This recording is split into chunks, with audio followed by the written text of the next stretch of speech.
안녕하세요. 성공예감 이대호입니다.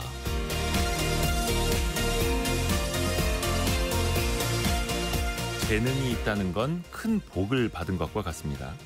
똑같은 시간을 공부해도 머리에 외워지는 게 다르고 똑같은 시간 운동을 해도 몸이 반응하는 게 다릅니다. 하나를 가르쳤을 때 둘을 알 수 있는 건 그 분야에 재능이 있다는 방증일 수 있죠. 하지만 재능이 없다고 모든 게 불가능한 건 아닙니다. 모든 성공이 꼭 재능만으로 이루어지는 건 아니기 때문이죠. 일본 작가 기타가와 야스시는 편집가게라는 책에서 이렇게 표현합니다. 꿈을 이루지 못한 사람들은 나는 재능이 없었어 라고 말한다. 꿈을 이루지 못한 이유가 재능이 없기 때문이라면 꿈을 이룬 사람들은 모두 재능이 있다고 대답하는 게 맞겠지만 성공한 사람 중에 그런 대답을 한 사람은 한 명도 없다. 꿈을 이룬 사람들은 정말로 하고 싶었던 일을 열정을 가지고 계속 했을 뿐이라고 말한다. 그렇습니다. 재능은 있으면 좋은 것이지 없다고 좌절할 건 아니죠. 성공예감 이대호입니다. 시작합니다.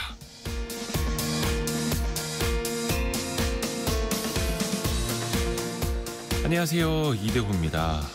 오늘 다들 이제 출근길 힘드실 텐데 오늘 안전한 한 걸음 한 걸음 내딛으시길 바라겠습니다. 곽정은 님도 벌써 KBS 콩으로 출석하시면서 많은 눈으로 인해서 사고가 많이 일어나는데 다들 조심하세요. 이렇게 또 보내주시네요. 감사합니다. 서로서로 또 걱정해 주시고요. 또 내 집 앞 눈도 더 열심히 좀 치워야겠죠. 오늘 경제상식 퀴즈는 경제적으로 오늘 있는 중요한 이벤트와 관련된 이야기입니다. 잠시 후에 한국은행이 이 회의를 열고 기준금리를 결정하게 됩니다. 현재 3.25%인데 동결할지 인하할지 관심이 모아지죠. 여기에 의장은 한국은행 총재입니다. 7명의 위원이 모여서 통화정책을 결정하는데요. 이 위원회에 이름을 맞춰주시면 됩니다. 전체 7글자를 다 맞춰주셔도 좋고요. 줄여서 3글자로 더 많이 부르게 되죠. 네, 앞에 4글자, 그 다음은 위원회 이렇게 끝나는 혹은 3글자도 좋습니다. 짧은 문자 50원, 긴 문자 100원이 드는 샵 9730으로 보내주시면 되고요. KBS 콩으로 올려주셔도 좋습니다. 추첨을 통해서 저희가 열심히 선물도 보내드립니다. 유튜브를 통해서도 함께 하시죠. 성공예감 이대호입니다. 자주 검색하시면 성공이 가까워집니다.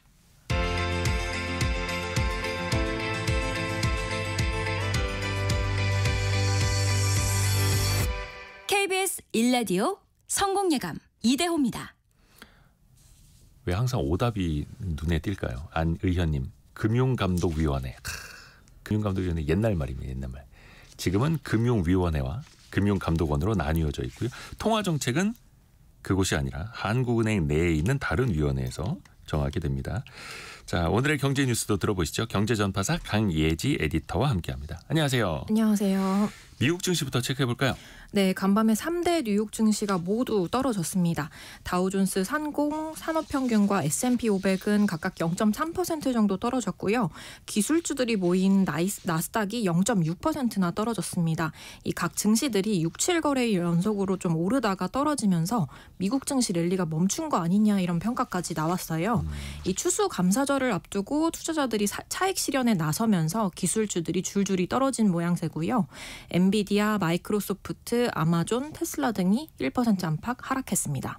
원체 많이 올랐으니까요. 잠깐 쉬어가는 거겠죠. 그렇긴 하죠. 미국의 10월 소비자 물가 지수도 발표가 됐어요. 네, 미국 상무부는 10월 개인 소비 지출 PCE 가격 지수가 1년 전보다 2.3% 올랐다고 발표했는데요. 에너지와 식료품을 제외한 근원 PCE 가격 지수는 1년 전보다 2.8% 올랐습니다.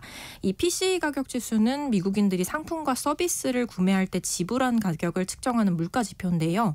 이 미국의 중앙은행인 연방준비제도가 중요시하는 지표로 잘 알려져 있죠. 이 수치는 제롬 파월 미 연준 의장이 예상했던 수치와 모두 부합했고요. 또 다우존스 전문가 전망치와도 일치했습니다. 네. 근데 이 PCE 가격 지수 그리고 기조적 흐름을 보여주는 근원 PCE 가격 지수 상승률 모두 10월 들어서 반등을 했어요. 그래서 신장에서는 좀 인플레이션 둔화세가 멈춘 거 아니냐 이런 얘기가 나왔지만 그럼에도 연준은 그동안의 물가 지표가 단기적으로 반등하는 데는 크게 연연하지 않는다라고 강조해왔습니다. 네. 그리고 또 그전에 미국 3분기 경제 성장률 잠정치도 나왔는데요. 지난달 나왔던 속보치 2.8%와 같게 나왔습니다. 자, 그리고 트럼프 2기 출범을 앞두고 있는데 트럼프 당선인이 계속해서 이제 관세 올리는 그런 네. 얘기를 하고 있지 않습니까? 이게 또 이제 물가를 자극할 수밖에 없는 관세 정책인데 미국 내에서도 그런 우려가 많이 나온다고요? 네, 어제 성공회감에서도 전해드린 걸로 알고 있는데 이 도널드 트럼프 대통령 당선인이 멕시코와 캐나다에 25% 관세를 부과하겠다라고 언급을 했었죠. 그렇죠. 이에 대해서 로이터 통신이 식료품과 주류 가격이 오르고 또 향후에 상품이 부족할 가능성도 있다라고 거론했습니다. 멕시코와 캐나다는 미국의 접경 국가인데 미국의 핵심 농산물들을 공급하는 대표적인 국가들이에요. 이 두 나라가 미국에 수출한 농산물이 작년에만 120조 원 상당이라고 합니다. 이 멕시코는 미국 채소류 수입의 3분의 2, 그리고 과일과 견과류 수입의 절반 정도를 차지하고요. 이외에도 주류인 데킬라, 메스칼과 같은 어떤 상품들, 그리고 소 100만 마리 이상이 해마다 미국으로 수출됩니다. 또 원유업계에서는 휘발유 가격이 오를 수 있다고 경고했는데요. 이 미국 원유 수입 가운데 절반 이상을 캐나다에서 들이는데 7월에는 하루에 430만 배럴로 사상 최고치를 찍기도 했기 때문입니다. 이 석유와 천연가스에 25% 관세가 부과된다. 이렇게 되면 당연히 미국 소비자가 부담해야 할 비용이 늘겠죠. 네. 그리고 여기에다가 북미 에너지 안보가 위협받을 것이라는 분석까지도 나오고 있고요. 피터슨 국제경제연구소가 발표한 바에 따르면 트럼프의 관세 정책 여파로 물가가 1% 오를 수 있고 또 내후년까지 미국의 국내 총생산이 신규 관세가 없을 때와 비교해서 0.6% 그리고 고용은 1% 각각 낮아질 수 있다라는 분석도 한 적 있습니다. 그래서 트럼프 당선인이 실제로는 본인이 이렇게 말로 얘기하는 것보다 관세를 그렇게 빠르게 높이지는 못할 것이다 이런 관측들도 네. 나오는데 근데 이게 또 시장에는 즉시 영향을 또 미친단 말이죠. 네. 우리 증시도 마찬가지잖아요. 네, 그렇습니다. 일단 오늘 아침 코스피 좀 전에 제가 확인한 바로는 2498선에서 움직이고 있고요. 코스닥은 조금 올라서 696선에서 장을 출발했습니다. 어제는 트럼프 당선인의 이 추가 관세 발언에 더해서 정부 효율부 공동수장으로 지명된 랄마스와비가 이 반도체 보조금이 부적절하다라고 언급한 영향을 받았어요. 네. 이 반도체 보조금 대상이기는 하지만 아직은 바이든 행정부와 협의를 마무리하지 못한 회사들이 있죠. 삼성전자와 SK하이닉스 있는데요. 네. 주가가 어저께 3에서 5% 가까이 떨어졌습니다. 오늘은 삼성전자가 56,200원 그리고 SK하이닉스 주가는 163,600원 선에서 움직이고 있는 것 같고요. 오늘 하이닉스가 2.5% 추가로 더 떨어지고 있네요. 어제도 네. 많이 빠졌었는데. 그렇습니다. 이 트럼프와 트럼프 내각에 지명된 주요 인사들의 발언 하나하나에 시장이 민감하게 움직이는 분위기인데 우리뿐만 아니고 동아시아의 일본 그리고 대만과 같은 나라들도 반도체와 관세와 같은 이슈에 억눌려 있습니다. 아이고, 이 반도체 분야에선 과연 우리 정부는 또 대안이 있는지 이 부분도 저희가 2부에 최상목 경제부총리가 출연을 하거든요. 그래서 우리 청취자 여러분들이 또 궁금해하실 만한 질문도 같이 나눠볼게요. 조금 이따가 2부에는 여러분이 직접 경제부총리한테 질문하고 싶은 글들 올려주시면 제가 또 대신 읽어드리도록 하겠습니다. 어제 눈이 많이 왔는데 밤 사이에도 눈이 계속 내렸고 네. 지금도 또 눈이 내리고 있더라고요. 네, 그렇습니다. 이 수도권에 40cm가 넘는 눈이 내렸는데요. 11월에 서울과 인천에 하루 동안 많은 눈이 내린 게 기상 관측을 시작한 이후 처음이라고 해요. 네. 그래서 중앙대책본부에서는 2단계로 이제 그 단계를 올렸고요. 경기도는 비상대응 단계를 2단계에서 3단계로 격상했는데 12년 만이라고 합니다. 그리고 조금 전에 경기도교육청은 관내 모든 학교에 휴업을 적극 권고하고 있다라고 밝혔고요.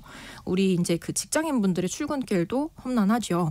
오늘 아침에는 수인분당선 양방향의 열차가 지연 운행됐고요. 국철 1호선도 한때 운영이 중단되면서 출근길에 큰 불편을 겪고 계십니다. 그리고 북악산길, 삼청터널, 흑성로 등등 곳곳에서 도로 통행도 통제 중이고요. 이 강풍까지 불어서 어저께는 가로수나 전신주가 쓰러져서 정전도 많이 발생했습니다. 어제는 서울 성북동, 경기 광주, 강원도 횡성 지역에서 그리고 오늘은 서울 마포구의 염리동, 공덕동, 성산동의 일부 지역과 경기 화성시 봉담읍 일부 지역 등에서 정전 신고가 접수됐고요. 또 어제 저녁에 경기도 평택의 한 골프 연습장에서는 철제 그물이 무너지면서 제설 작업을 하던 한 명이 숨지는 안타까운 사고가 있었습니다. 이 눈길의 교통사고 피해도 속출하고 있는데요. 강원도 원주에서는 차량 53대가 추돌해서 7명이 다치는 사고가 발생했고요. 내린 눈이 얼어붙어서 차량이 미끄러졌다고 해요. 그리고 인천공항과 김포공항 등에서는 항공기 150편이 결항됐고 300편 가까이 지연 운항됐습니다. 바닷길도 막혔는데요. 전국의 70여 항로에서 여객선 100여 척이 운항을 멈췄습니다. 조수성 님이 오늘 지각하지 않기 위해서 집에서 1시간 일찍 출근하셨다네요. 빨리 나오셨네요. 근데 아들은 1시간 늦게 학교에 가게 된다고. 학교에서 이렇게 또 조율을 한 것 같습니다. 그래서 회사도 좀 늦게 출근할 수 있으면 얼마나 좋을까 이렇게 보내주셨는데 그렇죠. 회사에서 조금 더 유연하게 이렇게 미리미리 또 직원들한테 얘기해주면 좋을 텐데요. 부동산 소식도 살펴볼까요? 어제 중요한 게 발표됐습니다. 1기 신도시 재건축을 위한 선도지구가 발표됐죠. 네, 정부가 1기 신도시인 분당, 일산, 평촌, 중동 3분에서 가장 먼저 재건축을 추진할 선도지구 13개 구역을 선정해서 총 3만 6천호 주택을 공급한다고 발표했습니다. 이 지역별로 살펴보면 분당이 11,000호로 가장 규모가 큰데요. 성남시의 양지마을 규모가 4,400호 정도입니다. 네. 이 선도지구는 앞서 5월에 선정 계획이 발표됐었고요. 9월에 지자체 평가를 거쳐서 이번에 최종 결정된 것이고요. 이 선도지구 선정을 위한 표준 평가 기준에서 사실 주민 동의율 점수 배점이 60점으로 가장 높았어요. 그런데 만점 단지가 속출했습니다. 그렇다 보니까 부지 면적 추가를 통한 공공기여, 주차 대수 확보 이런 다른 기준들이 당락을 가르게 됐고요. 이로써 1991년에 최초 입주한 1기 신도시 재건축이 33년 만에 본격적으로 시작됐습니다. 이제 첫 테이프를 끊는 건데 네. 선도지구 선정한 이후에도 넘어야 할 산이 많죠. 네, 아주 많습니다. 이 선도지구로 선정된 단지들이 점수를 높이려고 공격적으로 제안한 공공기여, 또 이주용 주택 확보 이런 계획 등이 사업성에 결국은 영향을 주게 되거든요. 이 때문에 재건축 추진 과정에서 추가 분담금이 수억 원대로 높아지게 되면 당연히 주민 사이에 갈등도 불거지고 사업도 속도가 좀 늦어질 수 있겠죠. 이 경쟁이 치열했던 분당에서는 사업성이 떨어질 거다라는 우려가 나오면서 승자의 저주다 이런 얘기까지 나오고 있습니다. 결국에는 조합원들이 추가 분담금을 얼마나 감당할 수 있는지가 향후 재건축 추진의 성공 요소가 되는 셈인데요. 그렇죠. 부촌들을 중심으로 사업이 좀 빠르게 진행되면서 1기 신도시 안에서도 지역별로 양극화가 나타날 수 있다 이런 분석도 나왔습니다.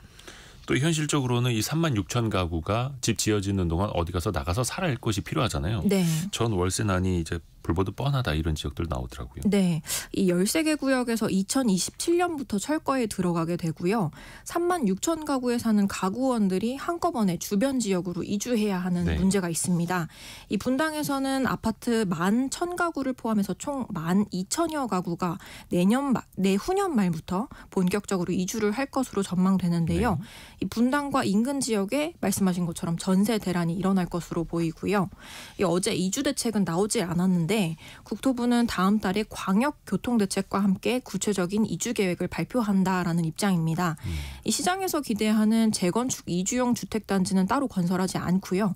공공분양과 임대와 같이 좀 다양한 주택들을 공급해서 전월세 수요를 좀 흡수하겠다라고 간단하게 밝혔습니다. 그리고 삼성전자가 사장단 인사를 어제 발표하지 않았습니까? 네. 근데 시장의 반응을 보니까 좀 실망한 분위기예요. 네, 기대가 컸는지 실망이 큰 어떤 그런 그 내용들이 많이 나오고 있는데요. 이 삼성전자가 새로운 도약을 위한 쇄신이라는 슬로건을 내걸고 총 9명의 2025년 정기사장단 인사를 단행했습니다.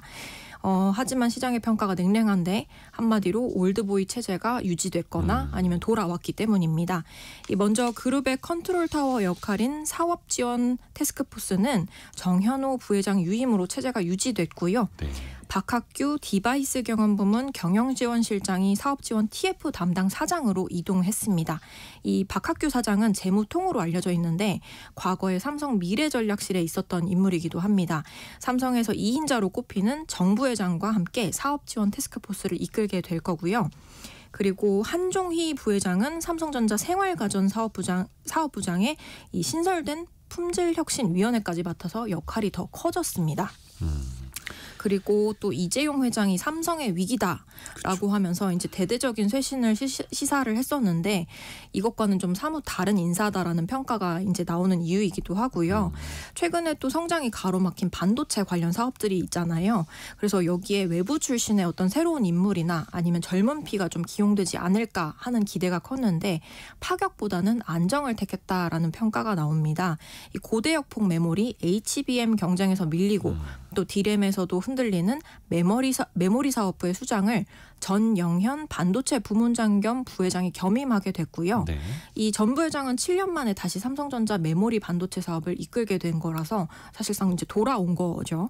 그리고 수조 원대 적자인 반도체 위탁 생산 파운드리 사업부 사장에 한진만 미주총괄 부사장이 승진으로 임명됐고요. 네.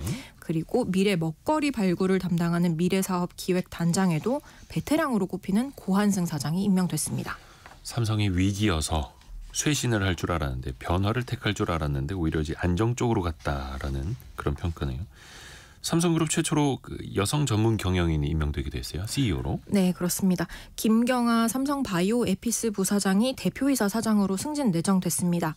이 삼성바이오에피스 초대 대표이사로 바이오 의약품 복제약 개발 사업을 총괄했던 고한승 사장이 방금 말씀드렸다시피 삼성전자로 이동했기 네. 때문이고요. 이로써 13년 만에 회사의 수장이 교체됐습니다. 이 김경아 신임 대표이사 사장은 바이오 의약품 복제약 개발 전문가로 알려져 있는데요.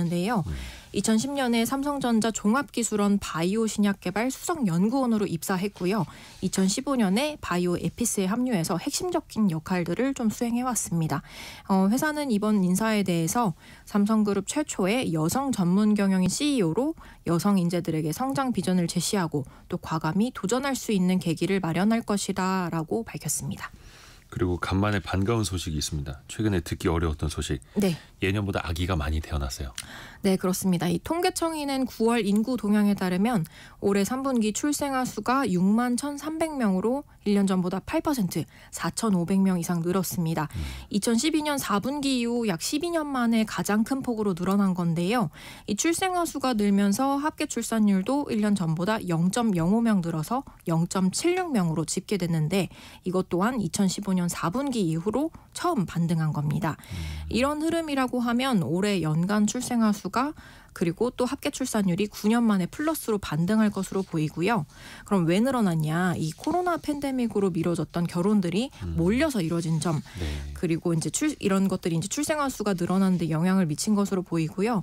그리고 출산 및 혼인 지원 정책들이 좀 많이 나왔었죠. 그런 거라든가 아니면 또 젊은 층의 인식이 조금씩 달라지는 점도 일부 영향을 미친 걸로 보입니다. 그래서 오랜만에 제가 그 반가운 경제 소식을 들고 그렇죠. 와서 오늘 마음이 상당히 가벼웠는데 그럼에도 불구하고 이 합계 출산율이 여전히 다른 나라와 비교하면 매우 낮은 수준이기는 그렇죠. 해요. 0.76명이면 네. 너무 위기 수준이죠. 그리고 중요한 건 또 이런 흐름이 계속 유지될지 여부입니다. 너무 많이 떨어졌기 때문에 바닥에서 반등한 약간 코스피 코스닥 반등한 약간 그런 느낌이기도 해요. 좀 지속 가능했으면 좋겠습니다. 경제전파사 강희애지 에디터와 함께했습니다. 고맙습니다. 감사합니다.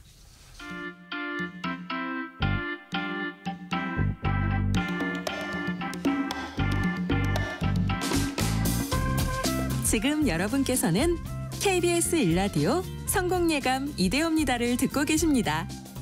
프로그램에 참여하신 청취자 여러분께는 추첨을 통해 아름다운 식탁 창조 주비푸드에서 뿌리 담은 리얼 생 와사비를, 쉽고 빠른 판촉물 제작 시너지 기프트에서 무드 등 미니 가습기를, 그리고 성공예감에서 준비한 커피 쿠폰을 보내드립니다. 당첨자는 성공예감 이대호입니다 홈페이지에서 확인하세요. 경제상식 퀴즈 한 번 더 내드릴게요. 최경민님이 아까 라디오 퀴즈를 어렵게 내는 성공예감 이렇게 보내셨어요. 어렵게 내는 게 아니라 이 경제 용어가 참 어려워요. 한국은행 안에 있는 하나의 위원회, 통화 정책을 결정하는 위원회. 오늘 열려서 오늘 그 기준금리를 결정하게 되는 위원회를 맞춰주시면 되는데요. 김승희님이 미국 연준위라고 보내주셨는데 이제 한국 걸 맞춰주시면 됩니다. 미국에는 연준 안에 연방공개시장위원회 FOMC가 있죠. 한국에는 한국은행 안에 이 위원회가 있고요. 잠시 후에 기준금리가 결정이 되면 그 소식도 저희가 빠르게 알려드릴게요. 또 오늘은 한국은행 여기에서 또 경제성장률 전망치도 수정해서 발표하는 게 있거든요. 그래서 오늘 또 중요한 날이기도 합니다. 4711님 조금 전에 경제뉴스 브리핑 때 출산율이 조금 올라갔다 이 소식 전달해 드렸는데 저도 애 셋 파파입니다. 이렇게 항상 응원합니다. 이렇게 보내주셨네요. 제가 또 애가 셋이다 보니까 애 셋 이상 낳으신 분들한테 눈이 많이 갑니다. 그리고 이유진님 오늘 미끄러지지 않으려고 온 힘을 다해서 걸었더니 힘이 빠지네요. 1시간 출근길을 2시간이나 걸려서 왔네요. 눈은 정말 보기는 예쁜데 너무 불편해요. 이렇게 보내주셨고요. 아까 안직환 님도 그렇고 넘어졌다는 분들 꽤 계시더라고요. 살금살금 조심히 다니시길 바라겠습니다. 그리고 또 뭐 밤새서 눈길 치우시느라 고생하신 분들에게도 또 응원의 말씀을 또 드립니다. 여러분이 생각하시는 정답 이거 3글자로 약자로 보내주셔도 좋고요. 전체 7글자를 다 보내주셔도 좋습니다. 짧은 문자 50원, 긴 문자 100원이 드는 샵 9730 또 KBS 콩이 열려 있습니다. 오늘의 움직임에 주목하고 세상의 흐름을 놓치지 않습니다. 여러분의 내일을 응원하며 성공의 열쇠를 함께 찾아갑니다. 성공예감 이대호입니다. 우리나라 국민 2명 중에 1명은 아파트에 살고 있습니다. 또 새로 짓는 집의 약 90%가 아파트라고 하고요. 부동산 이야기할 때 흔히들 아파트 공화국이라고도 표현을 하는데 아파트의 역사 또 재미나게 한번 들어보실까요? 라떼 경제사 시간입니다. 경제전문 뉴미디어 어피티 김정인 이사와 함께합니다. 김정인 이사님. 네. 안녕하세요. 안녕하세요. 우리나라 최초의 아파트는 언제부터 출발한 겁니까? 거의 100년 전으로 거슬러 올라가서요. 1930년대 초반부터로 가야 하는데 네. 사실 이제 그때 언론 보도를 보면요. 뉴욕에 있는 아파트멘트, 런던에 있는 아파트먼트 이런 식으로 표기하던 때가 있었습니다. 그래서 영어 단어는 우리나라식으로 하면 5글자인데 저희가 이제 줄여가지고 아파트라고 부르는 건데요. 그러니까 지금 로제 브루노마스 아파트 얘기했을 때 그래서 이제 한국식이다. 네. 아무도 그렇게 딱딱 얘기 안 한다. 이렇게 해서 주목을 받았었잖아요. 1930년 12월에 서울 중구 남산동에 미쿠니 아파트라고 또 세워졌습니다. 미쿠니 아파트. 예, 그래서 딱 이름에도 느껴지시겠지만 일본식이었어요. 그래서 지금 같은 대단지 아파트 느낌이라기보다는 일본인 주택인데 서양식이고 좀 고급스러운 공동주택 단지였습니다. 한 2, 3층 정도 당시에 이제 30년대 세워지는 아파트들은 다 2, 3층 정도 했고요. 근데 당시에 최고 큰 건물인 화신백화점하고 반도호텔이 각각 6층하고 8층이었기 때문에 사실은 이제 2층이나 3층 정도 건물도 그때는 이제 아파트라고 부르면서 굉장히 이제 높은 건물이라고 여겼었죠. 현존하는 가장 오래된 아파트는 어디예요, 그럼? 지금 아직 남아있는 1930년대 아파트가 있어요. 네. 1932년에 세워진 아파트인데요. 서울 을지로에 있는 충정 아파트입니다.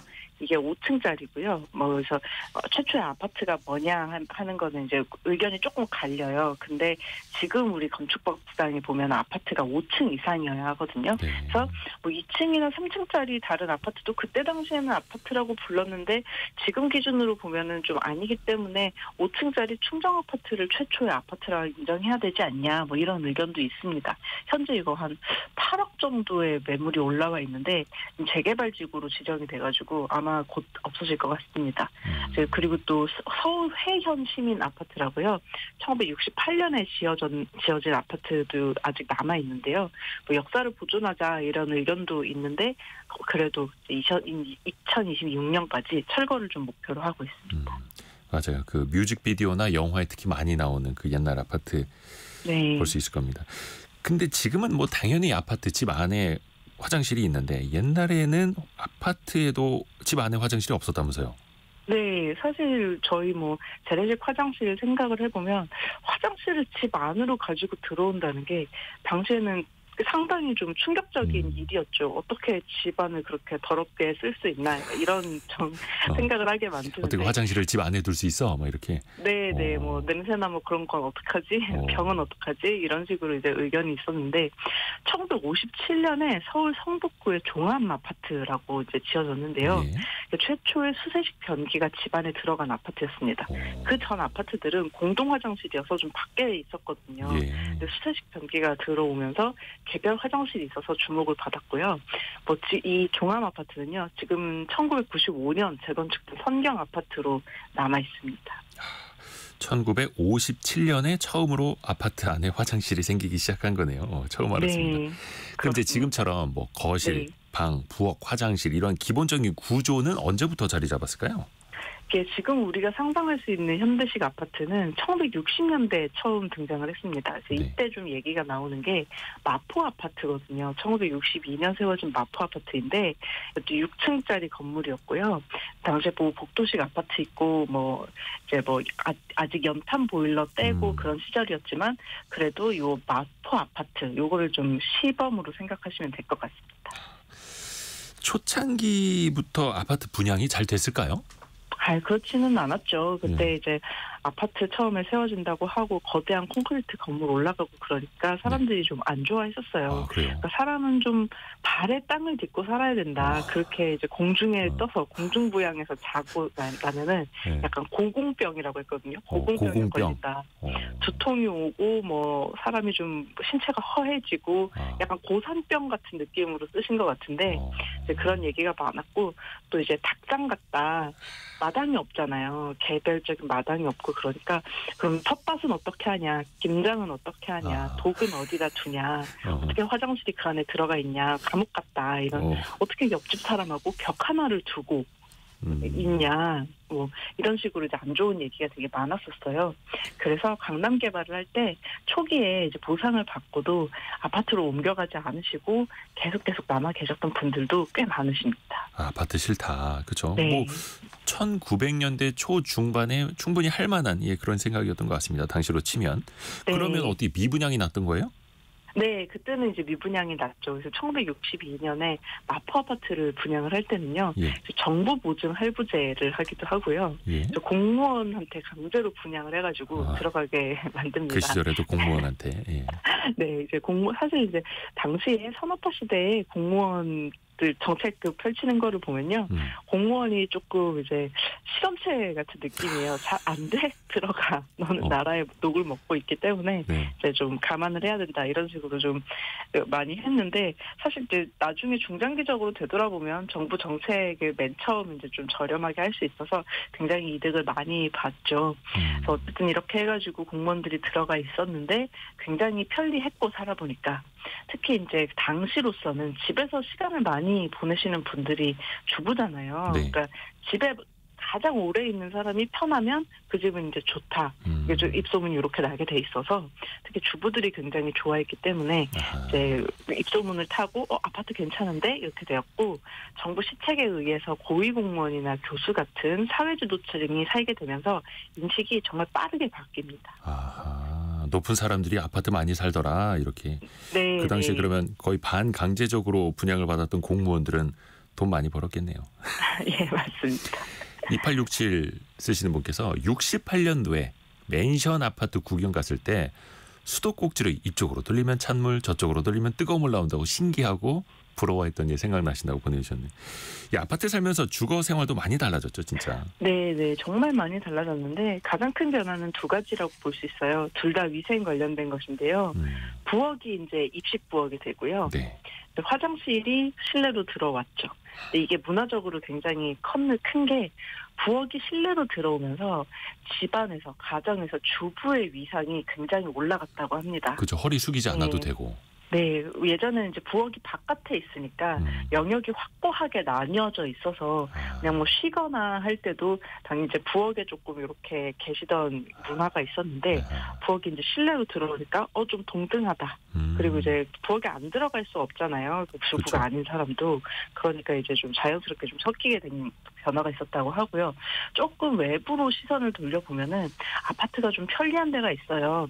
이게 생활 쓰레기 처리하고 상하수도 관리하는 게 굉장히 좀 편해졌고 냉난방 에너지 효율도 좋아서 생활이 많이 바뀌었습니다. 아파트 같은 경우에는 쓰레기 집화 시스템이 굉장히 잘 갖춰져 있어서 처리 효율이 높아요.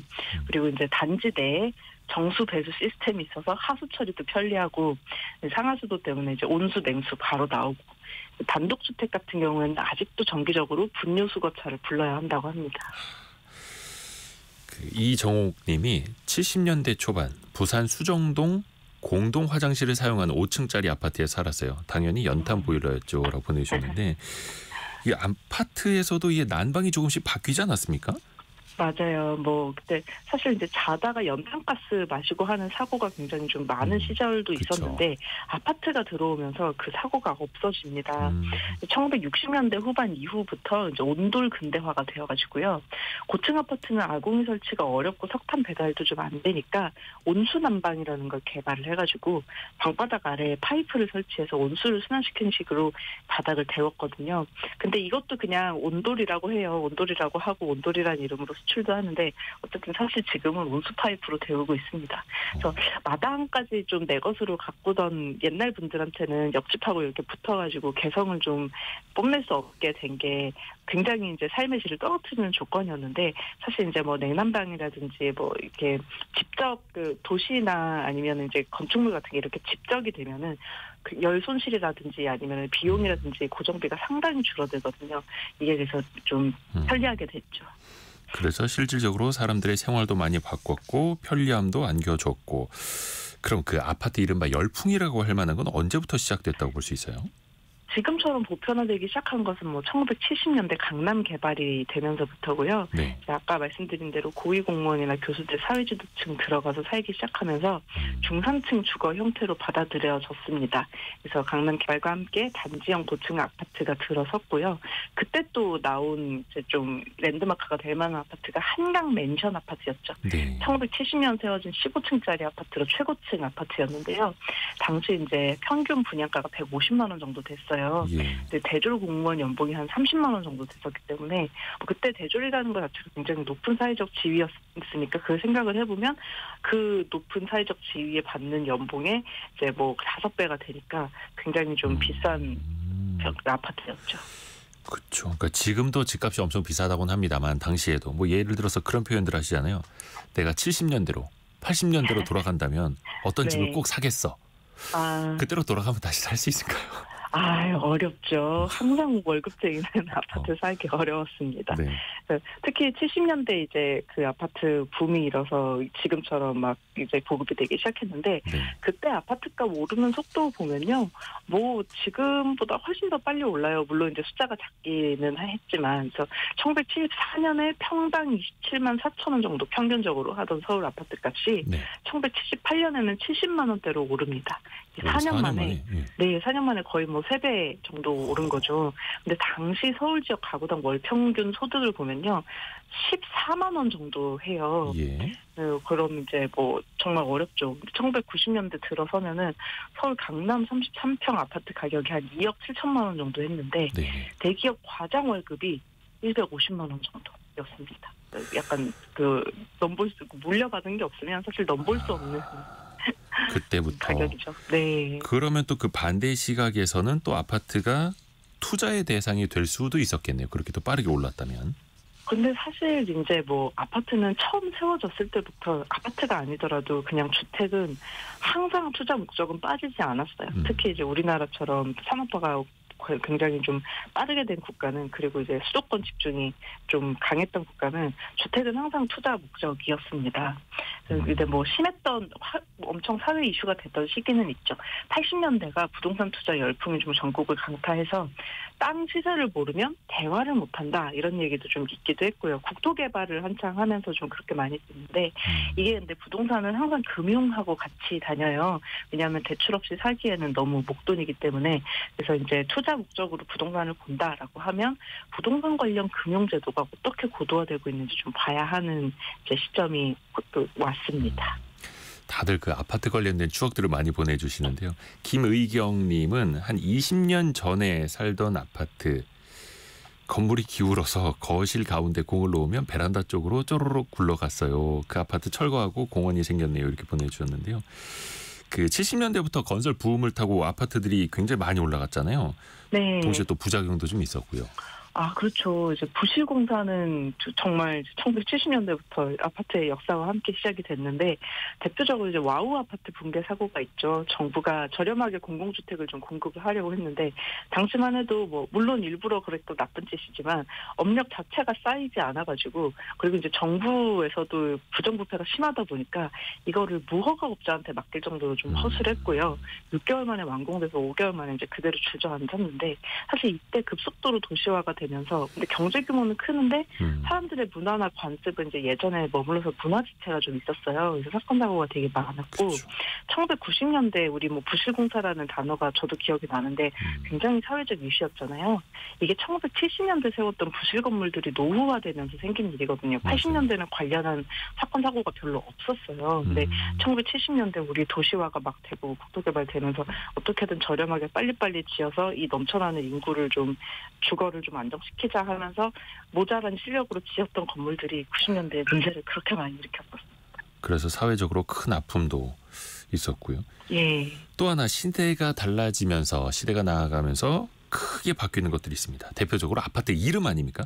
초창기에는 네, 뭐 시민, 개나리, 동화 이런 단순한 이름들 많았었잖아요. 맞아요. 진짜 처음에는 그렇게 뭐 지역명을 따거나 마포 아파트처럼 지역명을 따거나 건설사 이름을 따가지고 이제 뭐 그쵸. 현대 아파트 이런 식으로 하기도 했는데 맞아요. 그리고 이제 강제 분양을 하기도 하고 당시에 주거 안정이 너무 큰 목표였기 때문에 회사 차원에서 대기업 같은 경우에는 아파트를 만들어가지고 사원한테 좀 근속 보상 이런 걸로 주기도 했었어요. 그러다 보니까 이제 그 소속된 이름들이 좀 있었습니다.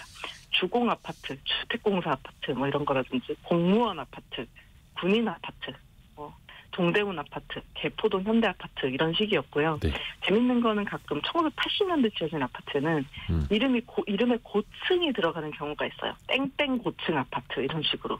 지금 기준은 매우 저층인데 당시는 이제 고층이 좀 약간 현대화의 상징처럼 되어가지고 내가 평균보다 조금 높이 지으면 이거는 고층 아파트다. 뭐 이런 식으로 해가지고 짓는 경우도 있었고 뭐 시민 아파트나 시범 아파트 이런 식으로 정부 정책 이름을 딴 아파트도 많았었죠. 그 시절에도 뭔가 차별화하려는 노력들이 있었네요. 그 짧은 이름 속에서도. 네. 최근에는 더 길어졌고 재미나게 아파트의 역사에 대해서 이야기를 들었습니다. 어피티의 김정인 이사였습니다. 감사합니다. 네, 감사합니다. 라디오 정보센터 가서 뉴스도 들어보시죠. 이틀째 이어진 폭설로 수도권 전철이 지연 운행되는 등 눈피해가 이어졌습니다. 시설물 지붕이 무너지고 정전 사고도 잇따랐습니다. 어제 저녁 경기도 평택의 골프 연습장에선 폭설로 철제 그물이 무너져 한 명이 숨졌습니다. 국회 외교통일위원회는 오늘 전체 회의를 열어 조태열 외교부 장관 등을 상대로 일본 사도광산 추도식 불참 경위 등과 관련해 긴급 현안 질의를 진행합니다. 미국 공무원 조직의 대대적인 구조조정을 예고한 일론 머스크 테슬라 최고 경영자가 불필요하다고 주장하는 직위의 공무원 신원을 온라인에 공개해 논란이 되고 있습니다.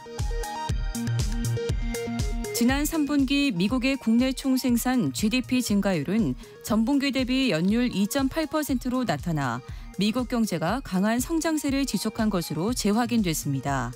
지난달 개인 소비 지출 가격 지수는 1년 전보다 2.3% 상승했습니다. 지금까지 라디오 정보센터 뉴스 정한나였습니다. 정말 사고 싶은 물건, 정말 이거 괜찮을 거야, 좋을 거야 라고 생각을 해서 막 뛰어가서 이른바 오픈런 해서 샀는데 주변에서 별론데? 그런 걸 왜 샀어? 막 이럴 때. 혹은 누가 막 오를 거라고 막 확신에 차서 이야기하던 종목. 그래서 나도 동조해서 샀는데 떨어질 때. 내 생각과 실제로는 이제 뭔가 빗나가는 경우가 많이 있습니다. 또 인지 부조화의 경우도 많이 찾아오는데요. 이런 상황에 맞닥뜨렸을 때 우리는 어떻게 하면 좋을까요? 심리학 개론 시간에 한번 배워보시죠. 경남대학교 심리학과 김태훈 교수에게 들어봅니다. 안녕하세요. 안녕하세요. 우리가 주변에서 사실 인지 부조화라는 표현을 많이 쓰고 많이 듣거든요. 네. 근데 이게 정확한 개념은 어떻게 해야 되는 거예요? 용어를 보시면 답이 나오는데요. 인지는 우리 생각입니다. 그다음에 부조화, 조화를 이루지 못한다. 그러니까 내가 뭔가 생각을 했었는데 그게 실제로 보니까 아니에요. 그러면 충돌이 발생하잖아요. 네. 그러면 사람들이 굉장히 심리적으로 불편감을 많이 느낍니다. 나의 생각과 나의 행동이 다를 때, 달라질 네. 수밖에 없을 때. 네. 그래서 이제 뭐 사례 엄청 많은데 대표적으로 흡연이 건강에 안 좋다는 거를 널리 알려져 있잖아요. 누구나 알죠. 네네. 근데 이제 흡연하시는 분들은 그런 불편한 상태에서 흡연을 하고 싶지 않으니까 내가 스트레스 받을 때만 피우는 거야. 이렇게 그 불편감을 해소하기도 하고요. 오히려 담배 안 피우면서 스트레스 받는 것보다 담배 피우면서 스트레스 해소하는 게 건강에 좋을 거야. 막 그렇죠. 이렇게. 네. 다이어트 생각하시는 분들은 오늘만. 그죠. 네. 맛있게 먹는 건 살 안 쪄. 네. 그러면 이제 사실 저희가 대화를 하면서도 뭔가 자기 합리화하는 게 살짝 네, 엿보이기도 네. 하거든요. 인지 부조화일 때는 사람들이 또 그렇게 변할까요? 생각이? 사실 지금 말씀드린 게 자기 합리화잖아요. 네. 자기 합리화는 인지 부조화로 생긴 불편감을 줄일 수 있는 생각보다 괜찮은 방법입니다. 불편감을 줄일 수 있는. 네. 우리 속된 말로 왜 정신승리라고 하지 않습니까? 정신승리는 약간 달라요. 달라요? 인지 부조화는 현실을 있는 그대로 바라보기는 하되 네네네. 내가 불편한 상황이 생기니까는 그거를 조금 다른 방식으로 한번 생각해보자. 그거고요. 정신승리랑 연결되는 측면이 있지만 정신승리의 전제가 뭐냐면 네. 현실 왜곡입니다. 정신승리는 현실을 아예 왜곡시켜 버리는 거고. 맞아요. 네네. 자기 합리화는 그냥 내 생각만. 네, 맞습니다. 바꾸는 네. 거고요. 그래서 정신승리는 좀 위험해요. 왜냐하면 현실 인식을 제대로 하지 않기 때문에 다음번이 굉장히 위험할 수 있다는 거죠. 그 예를 들면은 담배를 안 좋다는 걸 알면서도 담배를 계속 피우는 거는 네. 내가 이제 스트레스 해소하려고 하는 거야라고 네, 하는 네. 게 합리화하지만 담배는 사실 몸에 나쁘지 않아. 그러면 라고 왜곡하는 게 네. 정신승리일 수 있는 거예요. 네. 그래서 정신승리가 조금 더 사회적으로 위험할 수도 있고. 위험할 수 있습니다. 네. 이렇게 어떻게 보면 이제 생각과 행동 혹은 신념과 행동이 충돌하는 경우가 계속 생길 수도 네. 있잖아요. 그렇죠. 이런 인지 부조화가 계속되면 어떤 문제까지 생길 수 있을까요? 부조화가 생기면 스트레스 받게 되거든요. 일단. 네. 그런 상황이 한두 번이 아니라 계속 반복되면 스트레스 수준이 점점 올라가게 되니까 네. 일단 그게 안 좋죠. 근데 그걸 또 견뎌야 되니까 자꾸 자기 방어적인 태도를 취하게 됩니다. 예를 들면 나만 그런 게 아니라 다른 사람들도 다 그렇게 하고 있잖아. 그런 식으로 생각을 하는 거죠. 아니면 또 이렇게 얘기하기도 합니다. 안 좋은 결과가 발생했어요. 예. 이건 뭐 어쩌겠어. 어쩔 수 없는 일이었는데라고 또 스스로를 위로하기도 합니다. 어쩔 수 없이 이제 너무 불편하니까 그 불편감을 좀 낮추려고 네. 받아들이는 것처럼. 그렇죠. 근데 이게 한두 번은 아까 말씀드렸던 것처럼 괜찮은데 계속되다 보면 본인이 제대로 결정하고 있는지 의심스러울 수밖에 없거든요. 그러니까 내가 뭔가를 결정하는 데 대해서 자꾸 부담감이 생기고 그러면 해도 괜찮을까 하고 미루거나 회피할 수도 있는 거죠. 그리고 이제 또 다른 부작용 중에 하나는 자기 합리화를 자꾸 하게 되면 네, 합리화. 자기도 모르게 확증 편향에 빠질 수 있습니다. 확증 편향이요. 네. 내가 생각하는 게 맞을 거야라고 네, 하면서 네. 어떻게 보면 아까 말했던 정신 승리로 약간 왜곡될 수 있는 거예요. 네. 근데 처음에는 불편하니까 그냥 받아들이려고 하고 자기를 합리화하다가 마치 세상을 합리화하는 것처럼 갔다가 거기까지 가시면 안 되는데. 막 왜곡시켜 버리고 네. 정신 승리로 가버리고 네. 이게 또 나만 그런 게 아니라 옆 사람도 집단적으로 이렇게 해버리면 사회적 문제가 될 수도 있겠네요. 그럼요. 네. 그런 분들끼리 또 모여요. 그렇죠. 왜냐하면 자기랑 생각을 같이 하는 사람들이랑 어울리는 게 더 편하기도 하니까. 네, 그걸 가능하게 해주는 게 소셜 미디어거든요. 자기 생각이 맞다고 자꾸 확증 편향을 거기서 얻으시게 되는 거죠. 그래서 어떤 특정 약물이나 네. 중독성 있는 게 이게 사실은 나쁜 게 아니다라고 생각하는 사람들끼리 어떤 모임을 만들기도 하고. 그거 되게 위험하죠. 네, 네. 그것도 이제 어떻게 보면 인지 부조화에서 오는 걸 수도 있겠네요. 특히 이제 주식이나 가상자산 투자할 때도 인지 부조화가 많이 생기지 않나요? 되게 많이 생깁니다. 특히 예. 본인이 확신을 가지고 샀던 종목의 주가가 떨어지면 예. 인지 부조화가 크게 발생하죠. 왜냐하면 분명히 이거는 굉장히 괜찮은 종목이야, 투자할 만한 종목이야라고 믿음을 가지고 매수를 하신 거잖아요. 네. 근데 실제 주가가 계속 떨어지고 있습니다. 예. 이 상황은 너무 불편하죠.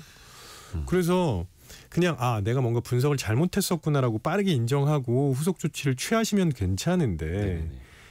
여기에서 문제가 뭐냐면 내가 잘못했다는 걸 인정해야 됩니다.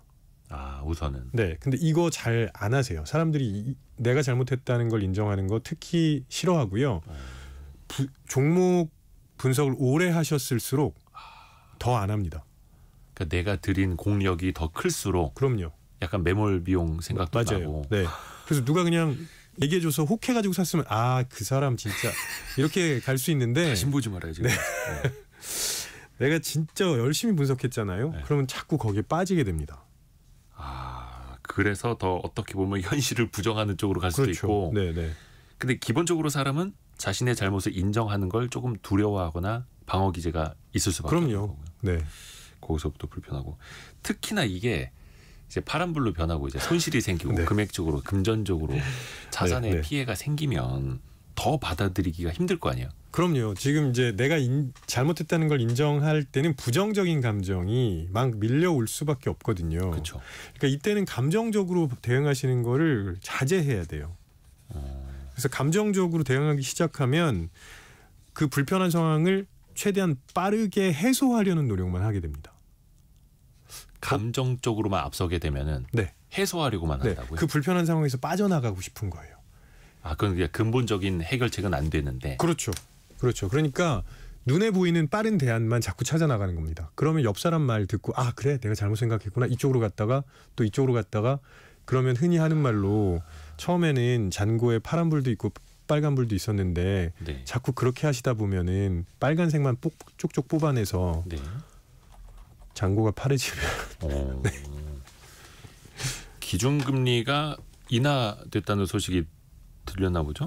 예, 잠시만요. 제가 한 번 더 네네. 확인을 하겠습니다. 한국은행이 오늘 금융통화위원회 열어서 기준금리를 0.25%포인트 인하했네요. 이렇게 되면서 기준금리가 3.25에서 3.0%로 되는데 사실 시장의 예상치 채권 전문가들의 예상은 동결이었거든요. 동결할 것이라는 예상이 조금 더 우세했었는데 이른바 깜짝 인하. 어떻게 보면 이제 내수가 부진한 상황에 조금 더 무게를 두고 하는 금통위가 인하 쪽으로 방향을 잡은 것 같습니다. 한국은행 금통위가 0.25%포인트 기준금리를 인하했다라는 소식 속보로 좀 전달을 해드렸고요. 이것도 인지 부조화일 수 있을까요? 대부분의 채권 전문가들이 네. 이번엔 동결될 겁니다라고 봤는데 인하가 됐습니다. 그렇죠. 그러면 특히 이제 분석 많이 하셨던 분들이 열심히 분석했는데 네. 내가 물가고 환율이고 네. 고용 상황이고 여러 가지를 입체적으로 분석을 해서 동결될 거라고 내가 예상을 했는데 네네. 인하가 되면 일단은 뭔가 입장을 불편하죠. 바꿔야 되잖아요. 네. 그래서 여기에서 잘 대처하시는 분들은 내가 뭘 놓쳤는지를 빠르게 찾아가시는 분들이에요. 그러니까 모든 걸 다 분석하는 분들은 없거든요. 네. 그러면 왜 한국은행이 0.25%를 인하했는지 예. 그 배경에서 내가 놓친 게 뭔지를 빠르게 찾아가시는 분들은 다음번에 대처를 잘 하실 수 있는데 이 뭐지 하고 이렇게 말도 안 되게 하면 어떡해라고 가면 이제 답이 없는 거죠. 지금 만약 환율이 이렇게 높은데 네. 금리를 또 인하하면 어떡해라고 하고 있으면 혼자만 더 왜곡되는 쪽으로 빠질 수 있는 거고. 그래요. 이 사람들의 인지 부조화를 어떻게 활용할 수 있는 방법도 있습니까? 생각보다 많이 활용하고 있습니다. 저희가 인식하지 못할 뿐 예. 기업이나 뭐 여러 조직에서 많이 활용하고 있는데요.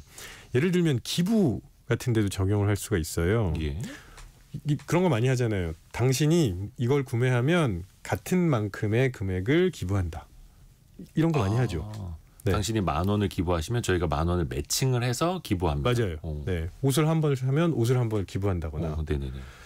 아주 재미있는 사례가 유니세프에서 예. 이제 물 부족 국가들이 많으니까 네. 거기에 기부를 하려고 식당에 가서 생수를 사는 대신 수돗물을 사면 네. 그 돈을 기부하는 거예요. 보통 수돗물은 그냥 주거든요. 그죠. 네, 대신 수돗물을 먹고 $1를 내라.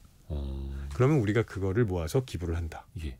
그렇게 하면은 무슨 생각이 드냐면, 야, 내가 이거 안 하면 왠지 뭔가 잘못하는 것 같은데라는 죄책감이 들어요. 그래서 자연스럽게 기부를 하게 되죠. 그걸 되게 역이용하는 거예요? 네. 혹시 기업이나 자영업자가 이 인지 부조화를 적절하게 이용하는 사례는 어떤 게 있을까요? 이것도 되게 많은데요. 이게 결국은 기업은 이제 판매를 증진하는 게 목적이잖아요. 그래서 예를 들면 자포스라는 신발 회사, 그런 게 있어요. 네, 그 미국 회사인데 네. 여기는 365일 무료 반품 합니다. 아, 그러면 사람들이 그러다가 망하는 거 아니야라고 생각하실 수 있지만 네. 구매를 한 다음에라도 언제든지 당신이 선택을 바꿀 수 있다 이렇게 얘기를 하면서 네네네. 그 사람이 가질 수 있는 불편감이나 부담감을 줄여주는 거죠. 그러면 이제 내가 구매를 했다가 잘못했네 그러면 선택을 바꾸면 되는 거잖아요. 이게 반품이라는 게 무료 반품이어서 몇천 원 비용을 아낄 수 있다라는 것도 있겠지만 네네. 구매자의 불편감을 미리 낮춰주는 효과가 있는 맞습니다. 거예요. 맞습니다. 실제 반품은 그렇게 많이 하지 않거든요. 그렇군요. 이걸 또 잘 이용을 하는 거네. 네. 또 어떤 사례가 있을까요? 예를 들면 그 여기저기서 리워드 프로그램 많이 사용하시잖아요. 예를 들어 뭐 포인트라든지 네네네. 혹은 추가 혜택을 주기도 네. 하고 그러면 그 물건이나 제품을 구매하실 때 내가 이것만 구매하는 게 아니라 더 많은 가치를 한꺼번에 내가 사고 있구나. 사실 그건 아닌데 마케팅 비용이잖아요. 어떻게 보면 그게 그 가격 안에 다 반영된 걸 수도 있는데. 그럼요. 근데 이제 내가 이거 사는데 이것만 사는 게 아니라 훨씬 더 많이 사네? 그럼 부담감이 줄어들죠. 같은 가격이라고 해도. 그럼 마지막으로 요거 중요한데 네. 이 인지 부조화의 늪에 빠지지 않으려면 어떻게 해야 됩니까? 그렇죠. 일단 상황이 변할 수 있다는 걸 항상 인식하고 이해하셔야 됩니다. 네네. 내가 하는 분석이나 내 믿음이 영원불멸이라는 생각은 버리셔야죠. 상황은 계속 빠르게 변하니까. 그다음에 세상에 굉장히 다양한 시선과 관점이 존재할 수 있다는 거 이걸 받아들이셔야 돼요. 그러니까 우리 한국 사람들한테 당신 편향되어 있냐라고 물어보면 아니라고 그러겠죠. 무조건 아니라 그러거든요. 근데 이 세상의 모든 사람들은 편향된 시선을 가지고 있습니다. 인간이니까. 네. 그래서 그 생각을 하시면 좀 줄일 수 있지 않을까 싶습니다. 다양성을 인정하고 조금 더 유연하게 네, 맞습니다. 틀릴 수 있다, 다를 수 있다. 네. 좋은 거 배웠습니다. 진짜 이것도 우리도 써먹어야 됩니다. 경남대 심리학과 김태훈 교수와 함께했습니다. 감사합니다. 네, 고맙습니다. 저희가 2부에서는요 최상목 경제부총리와 함께 돌아옵니다. 뭐 금리, 환율, 뭐 상법 개정, 가계 부채까지 다양하게 우리 경제 현주소 짚어보고요. 또 우리 청취자분들이 궁금한 거 있으시면 KBS 콩이나 샵 9730으로 올려주시면 저희가 또 대신해서 질문도 같이 해볼게요. 잠시 뉴스 들으시고요. 10시 5분에 금방 다시 찾아뵙겠습니다.